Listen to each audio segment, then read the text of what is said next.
C'est pour moi un réel plaisir de vous retrouver ce soir à ce rendez-vous de l'information. Madame, Monsieur, bonsoir. C'est désormais connu, le Parlement constitué des 109 députés compte 3 groupes parlementaires, à savoir l'Union progressiste, le Renouveau, le Bloc républicain et les démocrates. Ces groupes parlementaires ont été constitués à l'issue de la plénière d'aujourd'hui. Nous en parlerons dans ce journal. Où en est le gouvernement dans l'identification des restes des victimes de l'accident de Dassazoumé? La question a été posée à Wilfried Léandre Rumbedi. La réponse du porte-parole est à suivre dans un instant. Et puis David Malpass, directeur général de la Banque mondiale, a informé le Conseil des administrateurs de son intention de quitter ses fonctions d'ici le 30 juin prochain. Voilà pour le sommaire. Le développement, c'est maintenant. Gardez votre position.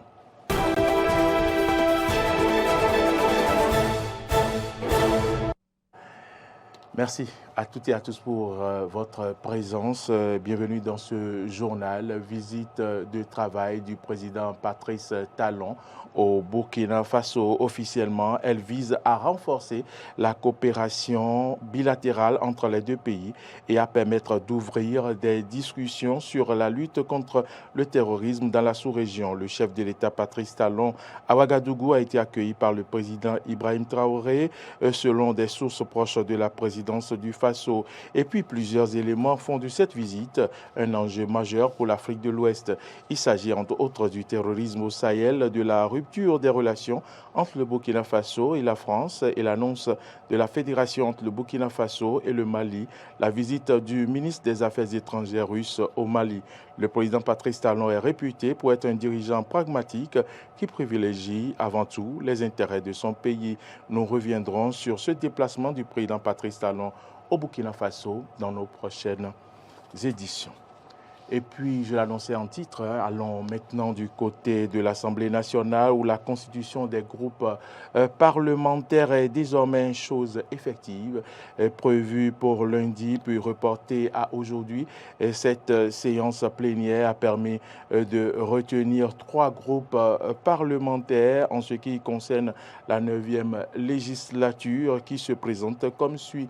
L'Union progressiste, le Renouveau, UPR, président Ake Natonde, vice-président Onkwemou Domitien, rapporteur Augustin Aranvoyebla, bloc républicain BR, président Hassan Seydou, vice-président Malik Seibou Gomina, rapporteur Moukaram Adibade Koussonda. Et puis les démocrates, président Nourenou Achadi, vice-président Joël Godonou, et puis rapporteur Edwige Tossa. Vous le savez, le processus de l'identification des restes des victimes de l'accident de Dassazoumé est en cours et plusieurs décisions, est en cours à l'issue du Conseil des ministres d'hier. Le porte-parole du gouvernement est revenu sur l'étape où se situe le dit processus. Suivant ici Wilfried Léandre Rumbedi. Les équipes techniques ont été constituées à la charge de l'État puisque le gouvernement a décidé de prendre tous les frais à son compte. Donc, les prélèvements ont été effectués par les équipes techniques, les analyses sont faites ou en cours de l'être. Dans tous les cas, chacune des familles éplorées aura l'occasion d'obtenir les résultats de ces tests et analyses ADN pour recevoir les restes de son parent ou de ses parents qui, malheureusement, ont été dans cet accident et ont perdu la vie. Le gouvernement fait en sorte que, de façon scientifique, la preuve soit faite que tel reste appartienne à telle personne et qu'on ne remette pas à une famille les restes d'une autre personne. Donc ça, c'est notre responsabilité et les orientations, les instructions du président de la République, dès le départ, ont été assez claires. On sait combien dans notre pays, nous sommes attachés à nos parents quand ils viennent à s'en aller. Et au regard des circonstances dramatiques ayant entouré cette transcendance de ces personnes-là, le gouvernement prend vraiment à cœur de faire en sorte que les obsèques que les familles pourront organiser pour honorer les mémoires de leurs morts soient des obsèques justes parce que s'adressant au reste des personnes concernées, afin que les rites ou les pratiques d'une famille ne soient pas transposés à quelqu'un d'autre. Non, nous ferons en sorte que cela soit fait conformément aux règles en la matière et que les résultats soient portés aux familles. Retour à présent sur le compte rendu du Conseil des ministres qui s'est tenu hier au palais de la Marina de Cotonou. Plusieurs décisions ont été prises afin de renforcer les politiques publiques et de répondre aux besoins de la population. Suivons le point avec le secrétaire général adjoint et porte-parole du gouvernement, Wilfried Léon Ngouedji. Au chapitre des mesures normatives, création de l'Agence pour l'entretien et l'exploitation des parcs, édifices et places publiques, APEP. La création de cette agence se justifie par la nécessité d'assurer le maintien permanent en bon état d'exploitation de divers édifices, parcs et espaces publics créés ou aménagés récemment. Elle a pour mission l'entretien des espaces verts, la gestion et l'exploitation des parcs publics, des jardins et de leurs équipements connexes tels que les parkings publics, la gestion et l'exploitation des édifices publics affectés aux manifestations culturelles et sportives. Les attributions de l'agence s'étendent à l'organisation des manifestations officielles.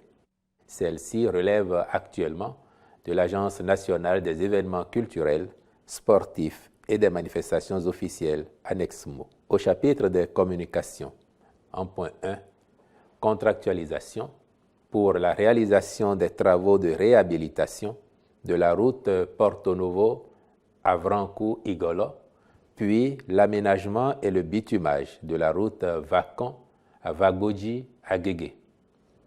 L'aménagement de ces axes routiers est en phase avec la vision du gouvernement dans le secteur des infrastructures.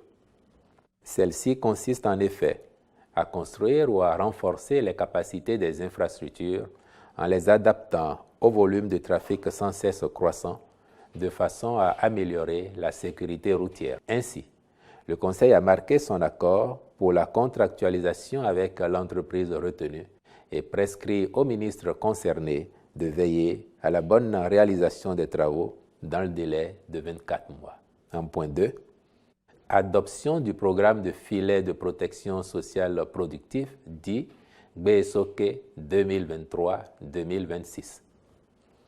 Les expériences de filets de protection sociale mises en œuvre dans notre pays ont été globalement conduites avec beaucoup de réussite. C'est dans le but de conforter les impacts sur les bénéficiaires que le gouvernement conçoit ce programme en faisant l'option d'une plus large couverture territoriale avec un financement à hauteur de 98 milliards de francs CFA sur 4 ans, dont 27 milliards 5 au titre de l'année 2023. Il s'agit d'une démarche structurelle au soutien de toutes les initiatives en cours destinées à réduire la pauvreté et les inégalités sociales grâce à l'accroissement des capacités productives des ménages les plus vulnérables.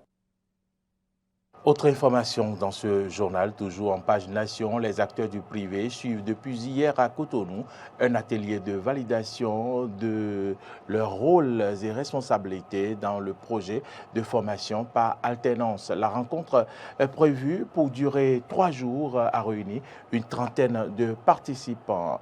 Grâce à Valigbe, Jean-Baptiste Boko pour le résumé. C'est le ministre de l'Enseignement secondaire, technique et de la formation professionnelle qui a procédé à la cérémonie d'ouverture de l'atelier de validation des rôles et responsabilités du secteur privé dans la formation professionnelle qui va s'étendre sur 3 jours. Pour Yves Kouaro-Chabi, c'est le lieu de repréciser le contexte du dit atelier. La stratégie nationale de l'enseignement et de la formation technique et professionnelle 2020-2030 et la loi 2022-01 du 25 janvier 2022 portant loi cadre sur l'enseignement et la formation technique et professionnelle en République du Bénin consacre la formation par alternance et préconise son extension à tous les secteurs prioritaires de l'économie nationale. Cette disposition témoigne de la volonté du gouvernement béninois de mettre le secteur privé au cœur de la formation professionnelle au Bénin. Le projet de formation en alternance est une initiative du gouvernement à travers le ministère de l'enseignement secondaire, technique et de la formation professionnelle. La phase pilote de ce projet est gérée par la promotion de la formation professionnelle au Bénin, Profop, une composante de la GIZ. À en croire le Dr Abdoulaye Zono, plusieurs actions sont déjà entreprises et d'autres en vue pour la mise en œuvre du projet. C'est ici le moment de vous dire toute notre satisfaction de la coopération que nous avons eue avec les acteurs clés de la chaîne de la formation professionnelle. Nous avons entrepris des actions qui visent à améliorer les cadres institutionnels et réglementaires de l'offre de formation professionnelle et avons contribué à élaborer de façon participative des outils de mise en œuvre de l'alternance de la formation sur la base de la stratégie nationale et de la loi cadre de l'IFTP. Je suis tout particulièrement heureux que le projet Profop amorce maintenant l'étape importante de mise en œuvre des programmes de formation dans les écoles et dans les entreprises pour donner du sens à l'alternance rendue obligatoire par la réforme. La finalité de la formation en alternance est d'aboutir à une adéquation entre les programmes de formation et les besoins de marché de l'emploi. Les attentes aux sorties de cet atelier sont donc nombreuses. Au terme de cet atelier, on aura une idée claire de quelles seraient les responsabilités des uns et des autres, surtout du secteur privé, par rapport à la mise en œuvre de la formation par alternance. Donc, de la partie qui va se dérouler au sein de l'entreprise, comment ça va se passer. Le deuxième résultat qu'on attend, c'est que le cadre national de concertation qui est chargé de mettre en œuvre l'implication du monde professionnel du secteur privé a mis en place à l'échelle nationale et départementale des structures pour faciliter cette concertation.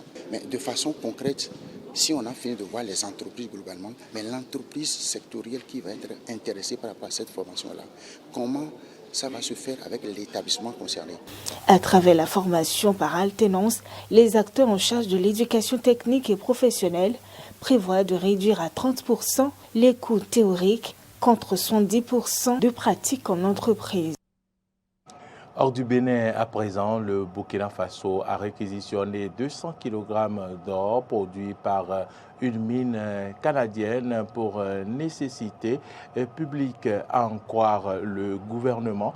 Cette disposition intervient dans un contexte exceptionnel et s'effectue aux conditions d'achat de l'or sur le marché international.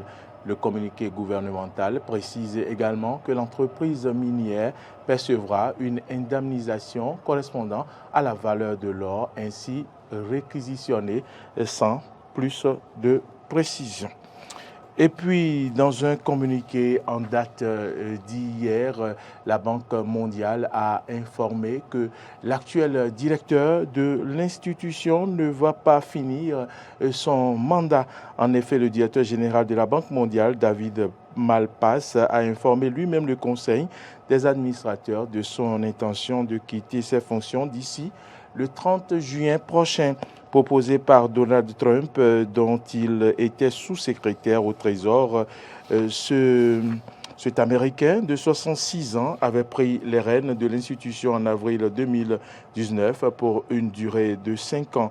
Pendant son mandat, il s'est concentré sur la recherche de politiques plus fortes pour augmenter la croissance économique, réduire la pauvreté, améliorer le niveau de vie et réduire le fardeau de la dette publique, a indiqué la Banque mondiale dans son communiqué. La recherche d'un successeur va désormais être lancée. Une règle tacite accorde la direction de la Banque mondiale à un Américain et celle du Fonds monétaire international FMI à un Européen. Madame, Monsieur, c'est ici que se referme ce journal. Merci à toutes et à tous de l'avoir suivi. L'information continue sur nos différentes plateformes. Vous le savez, YouTube, Twitter, Facebook et sur notre site internet www.benin-eden.tv.